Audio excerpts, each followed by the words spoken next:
আমি শিকিছিলো 9 পূৰণ কৰা। আজি আমি শিকিম 99 পূৰণ কৰা। ধৰি ললো 99 into 36281। এতিয়া আমি এইদিনৰ নিচিনাকৈ একেধৰণে এইবাৰ 99 আছে কাৰণে ইয়াত 99 দুটা অংক, ইয়াতো আমি এই সংখ্যাটো প্ৰথম দুটা অংক একক আৰু দশকৰ এই অংক দুটা মিলি 81 আমি 100ৰ পৰা মাইনাছ কৰি আনিবা।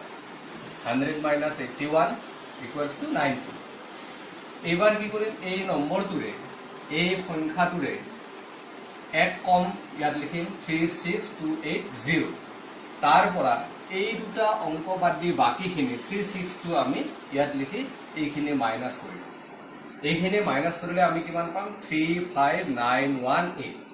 এতিয়া আমাৰ উত্তৰ 99 into 36281 ইকুৱেলছ টু আমি কিমান পাম, এইখিনিৰ লগত এই 19টো লিখি দিম আৰু এইটোৱে হ'ব আমাৰ দৰকাৰী উত্তৰ। 99ৰ লগত এটা দুটাতকৈ বেছি অংক বিশিষ্ট সংখ্যা লৈছিলোঁ। এইবাৰ আমি 99 যেহেতু দুটা অংক বিশিষ্ট, গতিকে দুটা অংক বিশিষ্ট সংখ্যা এটাৰ লগত পূৰণ কৰিলে কেনেকৈ কৰিব পাৰে তাকে চাওঁ।